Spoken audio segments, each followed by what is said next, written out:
बच्चों की corona vaccine अक्टूबर के दूसरे पखवाड़े में आने की उम्मीद है। 3 कोरोना वैक्सीन एक साथ आ सकती हैं।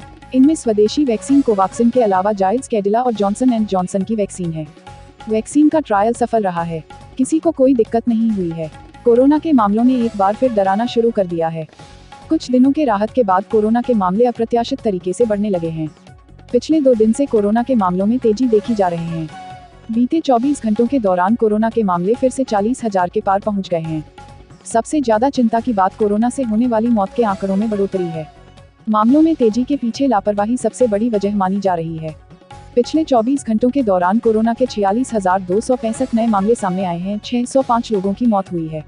एक विशेषज्ञ ने चेतावनी दी है कि कोविड-22 नाम का नया वेरिएंट मौजूदा सबसे घातक डेल्टा वेरिएंट से भी ज्यादा खतरनाक हो सकता है। महाराष्ट्र में फिर से कोरोना वायरस के मामले बढ़ रहे हैं। महाराष्ट्र में कोविड-19 मामलों ने कल फिर से 5,000 का आंकड़ा पार कर लिया है। महाराष्ट्र में डेल्टा प्लस के भी केस बढ़ रहे हैं। कोरोना वायरस के डेल्टा प्लस मामलों की संख्या राज्य में 100 से अधिक है। हिमाचल प्रदेश में भी लगातार कोरोना संक्रमण के नए मामले सामने आ रहे हैं।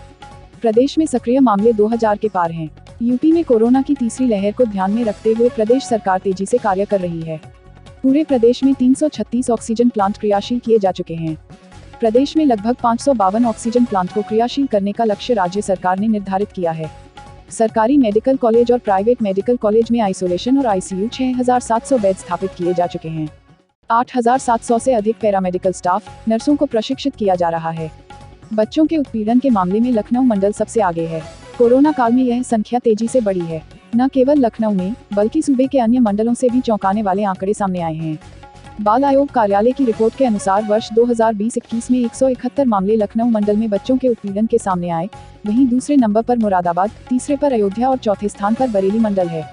ये सभी मामले आयोग द्वारा स्वतः संज्ञान के हैं। राज्य बाल अधिकार संरक्षण आयोग को अलग अलग स्रोतों से इस साल 1,135 शिकायतें मिली। केंद्रीय मंत्री ज्योतिरादित्य सिंधिया ने कांग्रेस पर जमकर हमला बोला। उन्होंने अपने आधिकारिक ट्विटर हैंडल से कांग्रेस को चेतावनी देते हुए ट्वीट की, जम्मू कश्मीर को लेकर पंजाब कांग्रेस के नेताओं की निंदनीय टिप्पणियों पर कांग्रेस हाईकमान की चुप्पी इन राष्ट्र विरोधी बयानों के साथ उनकी मिलीभगत दर्शाती है।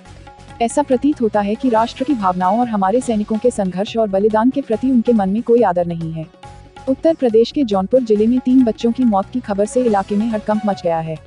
मामला जिले के मुंद्राबाद शाहपुर थाना क्षेत्र का है, जहां जहरीली मिठाई खाने से 3 बच्चों की मौत हो गई, जबकि 2 लोगों की हालत गंभीर है।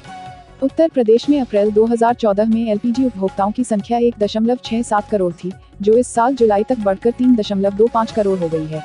प्रदेश में सिर्फ कनेक्शन में बढ़ोतरी नहीं की गई है, बल्कि एलपीजी कवरेज एरिया में भी बढ़ोतरी की गई है। उत्तर प्रदेश के सियासी गुना भाग पर असर डालने में सक्षम जातियों में अपनी पैठ रखने वाली 1 दर्जन से ज्यादा छोटी पार्टियां राज्य के आगामी विधानसभा चुनाव से पहले भारतीय जनता पार्टी और समाजवादी पार्टी जैसे बड़े दलों के साथ मोलभाव करने में जुटी हैं।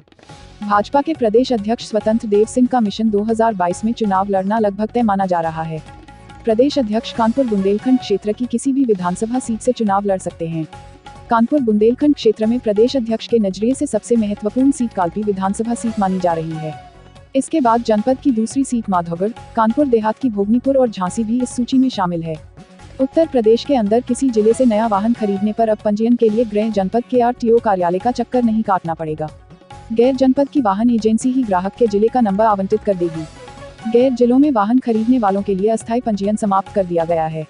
सुप्रीम कोर्ट ने कहा कि कोर्ट ने सांसदों और विधायकों के खिलाफ आपराधिक मामले वापस लेने पर रोक नहीं लगाई है, लेकिन अगर कोई केस दुर्भावना से दर्ज हुआ है तो राज्य सरकार उसे वापस ले सकती है, लेकिन राज्य सरकार को केस वापस लेने का उचित कारण बताना होगा। हाईकोर्ट के न्यायिक अधिकारियों को इसकी समीक्षा करनी चाहिए, इसके बाद मुकदमा वापस लिए जा सकते हैं।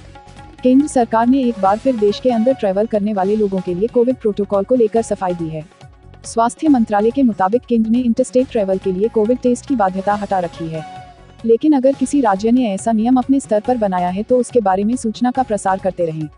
एडवाइजरी में कहा गया है कि हवाई, सड़क और रेल परिवहन के माध्यमों से बगैर किसी दिक्कत के यात्रा कर सकते हैं। राज्यों से अपील की गई है कि जिन लोगों के पास वैक्सीन लगवाने के सर्टिफिकेट हैं उनसे आरटीपीसी टेस्ट ना मांगा जाए। भारतीय रिजर्व बैंक ने एक और सहकारी बैंक पर जुर्माना ठोक दिया है।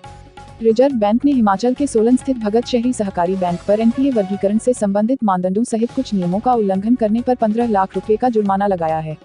खुद पर हमला कराने के षड्यंत्र के मास्टरमाइंड मशहूर शायर मुनव्वर राणा के बेटे तबरेज राणा की गिरफ्तारी के संबंध में अपर पुलिस अधीक्षक रायबरेली जिनको गिरफ्तार करके जेल भेज दिया गया था और कवरेज रहना उसमें वांछित चल रहे थे, जिनके खिलाफ कोर्ट से हमने वारंट लेकर आज लखनऊ से इंस्पेक्टर कोतवाली और सर्विलांस प्रभारी इन दोनों लोगों ने अपनी टीम के साथ उनकी गिरफ्तारी की है और उन्हें न्यायिक परीक्षा में भेजा गया। इस पर खाली यही आरोप है कि अपने ऊपर करवाया था या कुछ और भी आरोप है? इनके ऊपर यही आरोप था कि इन्होंने अपने ऊपर हमला करवाया और फर्जी मुकदमा जो है वो एक फर्जी मुकदमा लिखवाया और अपने चाचा लोगों को झूठा फंसाने की कोशिश की। कोई असलाह वगैरह तो इसका नहीं कर? अभी आए हैं, इनसे पूछताछ की जा रही है और जैसा होगा वो विवेचना का विषय है आगे। रामनगरी अयोध्या में 29 अगस्त को देश के राष्ट्रपति रामनाथ कोविंद के आगमन की तैयारी की जा रही है, लेकिन इस बीच राम जन्मभूमि परिसर से 5 संदिग्ध पकड़े जाने से अयोध्या की सुरक्षा को और सख्त कर दिया गया है। सभी संदिग्ध केरला के रहने वाले बताए जा रहे हैं, जो दिल्ली व अलीगढ़ के रास्ते अयोध्या पहुंचे थे, जहां राम जन्मभूमि परिसर के घूमते हुए देखे जाने के बाद पुलिस ने हिरासत में ले लिया। गोरखपुर में हो रही लगातार बारिश कहर बरपा रही है, सड़कें सैलाब हो गई है, घरों में पानी घुस गया है, जीवन अस्त व्यस्त हो गया है।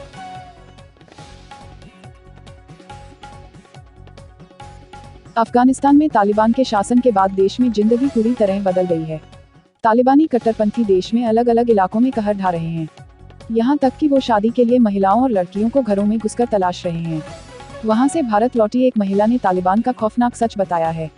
महिला का कहना है कि तालिबानी घर घर जाकर 12 साल के ऊपर की लड़कियों को तलाश रहे हैं। वे मरी हुई लड़कियों को भी अपनी हवस का शिकार बना रहे हैं। अफगानिस्तान में जारी तनाव के बीच काबुल एयरपोर्ट पर आतंकी हमले की आशंका जताई गई है। ब्रिटेन और अमेरिका ने अपील की है कि लोग सुरक्षित जगहों पर चले जाएं। Please subscribe Aviral Times for latest news update and press the bell icon to get all the latest video update.